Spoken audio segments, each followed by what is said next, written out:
Tim Ballard actually did an interview on Fox News, and I want us to watch this really quick. It's only about a 5-minute one right here, but this is a really good breakdown. So this is Jesse Waters with Tim Ballard right here. Cool. On July 4th, the #1 movie in America wasn't Indiana Jones. Disney spent $300 million resurrecting Harrison Ford and releasing the summer blockbuster. But there's another movie dominating the box office. It's called The Sound of Freedom, and it beat Indiana Jones on opening day. The film's based off the true story of Tim Ballard, a former Homeland Security special agent who saved kids from an international sex trafficking ring. It is the fastest growing international crime network that the world has ever seen. For Homeland Security, you know we can't go off rescuing Honduran kids in Colombia. This job tears you to pieces. And this is my one chance to put those pieces back together. So you quit your job and you go and rescue those kids. This movie zeroes in on the multi-billion-dollar human trafficking industry and honors a hero, someone who saved children. Multi-billion-dollar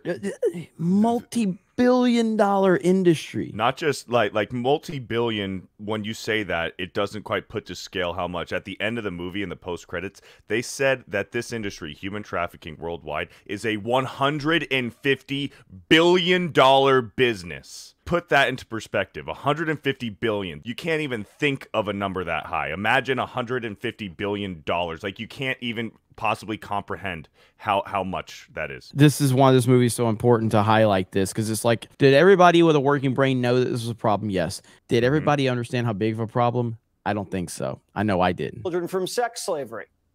But to the media, this person isn't a hero. Someone who rescues kids from pedophiles is a villain. These films are created out of moral panics. They're created out of bogus statistics. They're created out of fear. And with something like Sound of Freedom, it specifically is looking at QAnon concepts of these child trafficking rings that are run by the high level. There are so many things I want to say about this motherfucker This that would probably fucking get me pussy. kicked off. That would get kicked off of the fucking internet. There are so many things I want to say about this piece of shit that's talking right now. Holy fuck. I just want to say, this dude, he has something to hide. Yes. He's bought and paid Yes. for, one, because he's hiding for the sins of somebody else who he fucking works for. Not only Yep. that, look at the guy. Those that have the most to hide preach the loudest. That's right. That's right. Elites.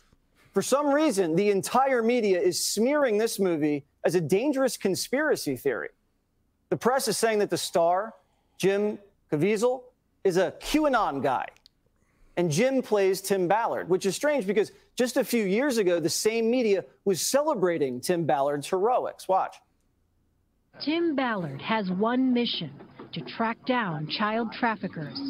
4 months ago, Colombian authorities asked him to investigate a tip that children were being sold there as sex slaves. Within a half hour, this individual walks up to me, starts asking me what I'm here for, what I want, and within minutes, he says, well, I've got kids as young as 11 years old. So why is the media warning people not to see a movie about child sex trafficking that's based on a true story? Well, the Spear Fund founder, Tim Ballard, joins me now. So, Tim, why is the media hating this movie? You know, I can't understand it. The film was made, produced, written like 5 years, 6 years ago, way before anyone heard the name QAnon. I still don't even know what QAnon is. In the meantime, they're trying to connect it to some conspiracy when, in fact, like you said, this is a true story. These are real kids. I mean, these kids are my friends. They're young adults now, the ones that were rescued. They're going to come out soon and tell their story. It's going to be very awkward when the mainstream media comes after these kids next and accuses them of being part of some conspiracy when, in fact, they were rescued from a life of rape. It's the most bizarre thing I've ever seen in the media, perhaps. I mean, this publication says The Sound of Freedom is a superhero movie for dads with brain worms. It really is. And that it fetishizes the torture of its child victims. Is that what the movie does? It absolutely does not do that. It tells a story based in truth. And, you know, what I think is happening, Jesse, I think that the left and these media outlets, they don't want to have a discussion that this film is going to compel. A discussion about why 85,000 children showed up unaccompanied at the border and got released into the interior of a country that is the highest consuming country for child exploitation material on the planet. They don't want to talk about why these same publications are pushing an agenda to change the word pedophile to minor attracted persons in order to normalize sexual activity with children. I think that's what they're trying to avoid. And they know this film's going to shine a light on all of the things, all the atrocities happening to children. And so they have to discredit it by lying about it. So what would their motivation be to discredit a movie that's trying to shine a spotlight onto atrocities committed against children? Well, if the truth of human trafficking and child exploitation were to be brought to bear, brought to light, then they would have to have a debate, a discussion that they don't want to have about, again, these policies around sexualizing children or allowing children to consent at a young age. Why would you not want to have this conversation? Why? You know why? You know exactly why.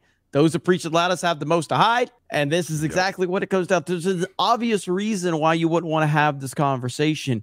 And again, this is not the hill to die on, but I am so happy that so many are willing to do just that, because this is a catastrophic failure. There is a clear agenda to somewhat normalize, you know, the P word. Yes, I know it's YouTube. Unbelievable. I know YouTube doesn't like it, but yes, what you describe as sexual predators, that with a word that starts with a P, there's a reason why they try to normalize this. It's because they want it to be legalized, and sooner or later, the sad truth about it is, hopefully not, but in maybe 10, 15 years' time, that is a true possibility that this stuff could be legal and normalized. I know it's disgusting to think about, but it could be. But they want that to happen because they have a past. They have a dark past, skeletons in the closet, where they have committed these atrocities. And by the time where it comes out and it's public knowledge, they want it to be normalized so that the hit isn't as bad. So they aren't looked at and they aren't canceled, or they aren't hung, really. They don't get the mob coming after them about this. That's why there's this agenda to normalize it, because these people have already done these unspeakable things, and by the time, you know, it comes out, they want it to be normal. It's so fucking sick to do anything and everything, which would eventually include being, you know, identifying as an adult perhaps and having sex with pedophiles. I hunt pedophiles. I've been hunting them for 20 years, and they are watching this and they're salivating. They are happy that Rolling Stones and The Guardian are ripping on a movie that exposes them. So I don't like the fact that these media outlets are, in fact, wittingly or unwittingly, running interference for human traffickers and pedophiles. Yeah, well, I haven't seen the movie yet, but now I want to see it because this thing made such a splash. Tim, thanks so much for joining us. Unbelievable, man. It's just such a strange situation, but not surprising at all. Not surprising at all.